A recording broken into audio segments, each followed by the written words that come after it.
Greetings ladies and gentlemen. In this video, we'll talk about how to clear CPSS and PABT tests. In the previous video, we talked about every detail about CPSS and PABT tests, the details about those games which are played, the 10 total games, and also the history of that test. Now in this video, we'll focus on how to clear CPSS and PABT tests. Without wasting a nick of time, let us just directly move on to the two types of tests at CPSS and PABT. The first one is computer-based or INSB tests, and the second one is machine tests. Well, computer-based tests or INSB tests, as it is called instrument battery tests, are conducted prior to machine tests, and only those candidates who clear the INSB test are allowed for machine tests. As it has been already discussed in the previous video that the CPSS has 10 machine tests while PABT has only 2 machine tests which are also there in CPSS. So if you have not watched the previous video, I recommend that you just go and watch through that video, and after watching that video you can look after this video which will tell you how to clear these tests. Before we move on to the question that how to clear the INSB or the computer-based test, which is the sole purpose of this video being made, let us first talk about how to clear machine tests. Well, if I'm being honest, I don't know exactly how to clear machine tests. The reason for that is very simple, because neither I'm an assessor at the FSB nor I'm a flying officer in the Indian Air Force as of now. I'm just an aspirant like you guys, and if I told you I know how to clear machine tests, I would be lying. I cannot do that, right? So just an aspirant, what I can tell you is how the test was and what did the test comprise of. And I've already made a video on that. You can check out the previous video, and I'm repeating it yet again. Then if you haven't watched the previous video, please go and watch that video first so that you can gain the most out of this video, right? And coming on to the preparations part of this video, well, there is no specific preparation for machine tests, to be honest. There is just no need of downloading any CPSS games or doing anything else. Just go into the test with a very clear and concentrated mind and just be 100% present in the test and just focus on what they're asking you to do and not focusing on things like whether I will be able to clear it or not. Just don't focus on those things and be 100% present in the test, and you'll be able to clear it with ease. Now, coming on to the most important part of this video, how to clear INSB tests. If you've watched the previous video, well and good. And if you've not, I'm going to mention a few details about this INSB test right here, right now. Alright, so INSB test, as it stands for Instrument Battery Test, and as the name suggests, Instrument Battery Test, right? So there will be various instruments projected to you in the form of questions. What you have to do is take inferences from those instruments, and you have to understand what those instruments are indicating, and you just have to take the right option which suggests those inferences, right? Now, in CPSS, there will be various other tests in the computer-based test apart from these INSB tests, and they can be solved very easily with some common, logical abilities and some patience, because those tests are very elaborate.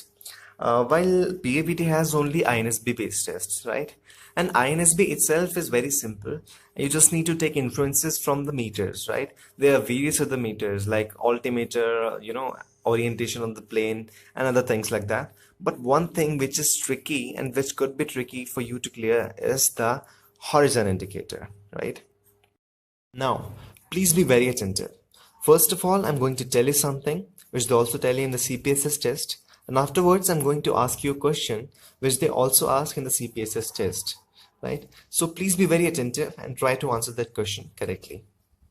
Alright, so first of all, coming on to horizon. I hope you know what a horizon is. It is the place where the ground and the sky appear to meet, right? Now coming on to the real life scenario where the pilot has to take inference from the horizon. How is that? Suppose this is the plane, right? This is the plane. Okay. Now suppose the plane is flying level, that is neither gaining altitude nor losing it, right? It is just flying level and not even going to the left nor to the right, right? Alright, then how the horizon meter will look like is like this. Now what the horizon meter consists of is this line. Alright, this is the line, and this part is the darkened part and this part is the light part. The darkened part indicates that this is the ground, and the light part indicates this is the sky. Alright, Now, when the plane is flying level, the horizon meter will look like this. Alright. Now I'm going to ask you a very simple question. Okay, right. So suppose we have a plane like this, as we already have it. And suppose it's gaining altitude, suppose it's gaining altitude like this, right? It is gaining altitude like this. It was here and gaining altitude like this. Not like this and not like this. It's gaining altitude straight upwards, right? Now just imagine yourself to be in the pilot stage and just tell me which part will you see more? Will you see the sky more or will you see the ground more when you're sitting in the pilot seat? I'll give you 5 seconds.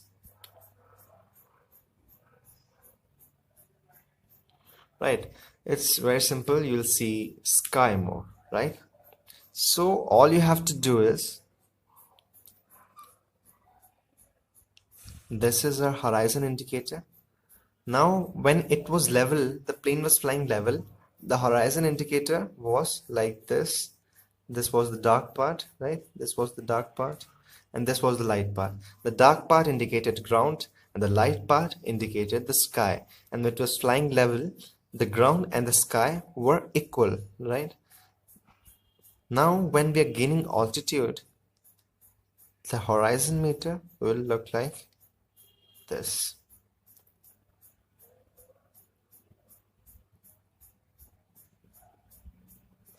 Right?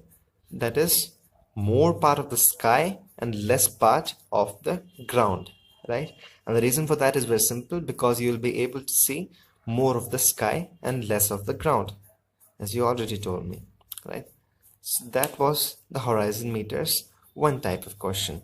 Moving on to the next type of question. Now I'm going to ask you a question about the horizontal movement of the plane. We have a plane right here with us, all right? Okay, so we talked about the vertical movement when it was gaining altitude at level, right? Now we're going to talk about the horizontal movement like these, all right?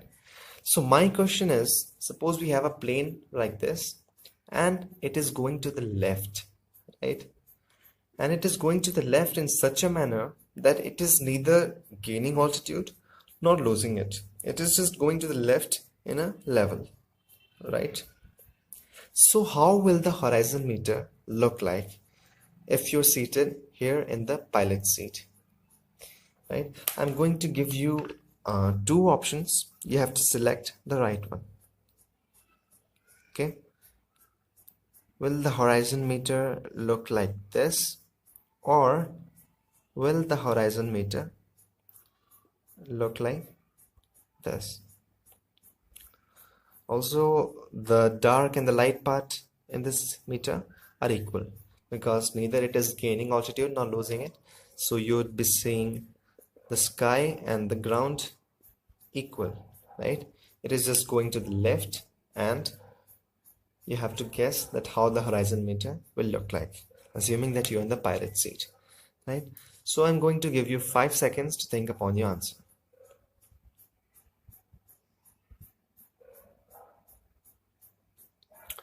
All right, so those of you who guessed this answer, it is correct, and those of you who thought of this answer, it is wrong. Don't worry if you got this wrong, because it's a little confusing to the newbies. All right, so now the explanation that why the horizon meter looks like this. Okay, suppose you're flying the plane as a pilot and this is the horizon, right?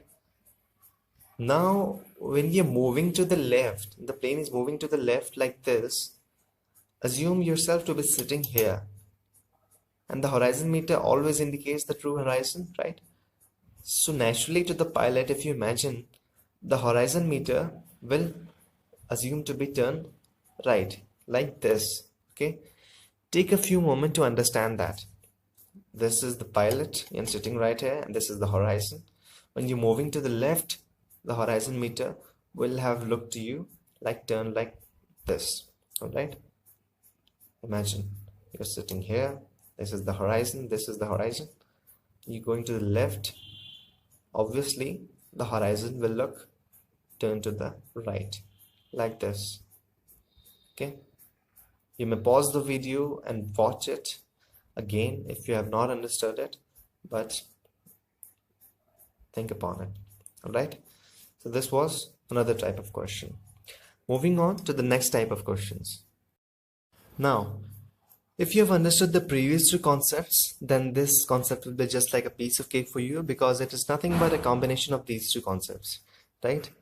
So we already have a SU30 here. All right, now what we have is the combination of those two concepts, as I already told you.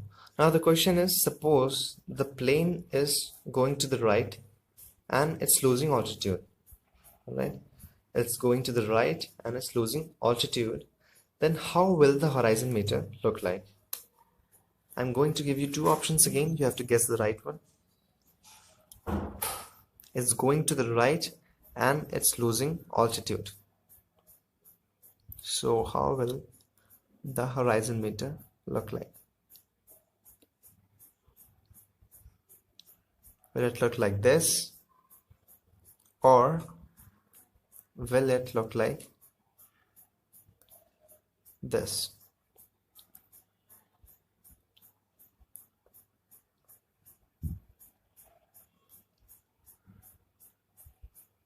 All right, and remember that you are here in the seated pilot seat and the plane is going to the right and it's losing altitude. And remember, this is the dark area which represents ground, and this is the light area which represents the sky. I'm going to give you 5 seconds to guess the right answer.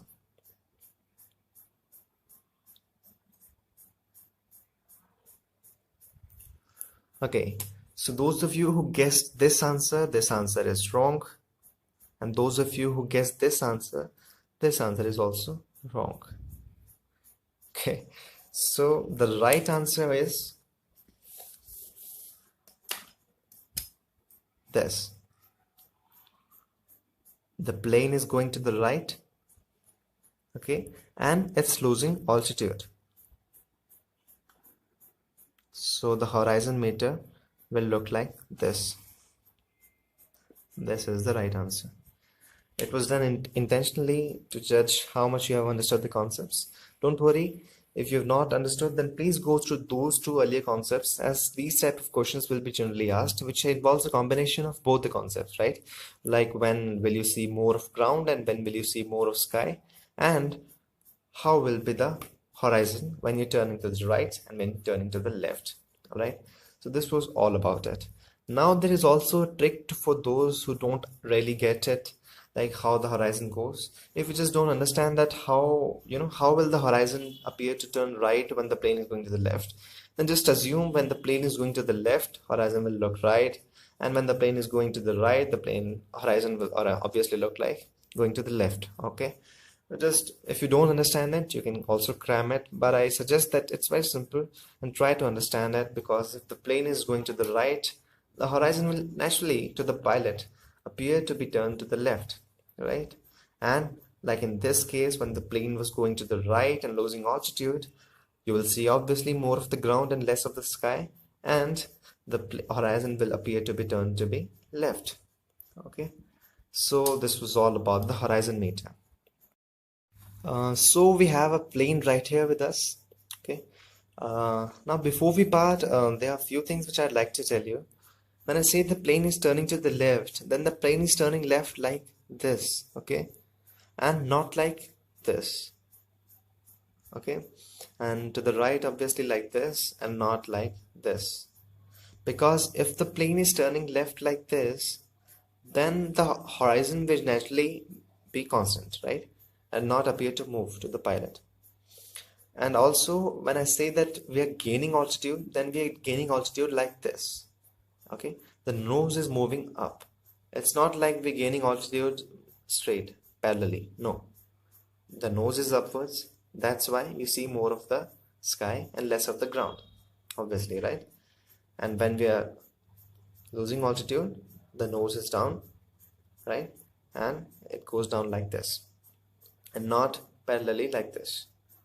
Okay, so there will be various questions which will be asked to you, like the plane is going to the left and going downward, right, downward, upwards, like this, gaining altitude, whatever. So with those two concepts which I told you about, you can answer all of the questions very easily. And also there will be a combination of other instruments too, like what is the altitude of the plane, they'll show you altimeter, right? Various other things you can answer very easily if you just just focus on this part of it. It's very crucial to understand, and it will get you right answers. Okay, so that was all about it. So that was all about this video. I hope it helps you in clearing your CPSS test and fulfilling your dreams. Also, if you still have any queries, you may ask those in the comment section below. And please don't like this video or subscribe to the channel until you find it worthy, right? So that is me signing off, and my super is coming right here. Mayday, mayday, mayday, mayday.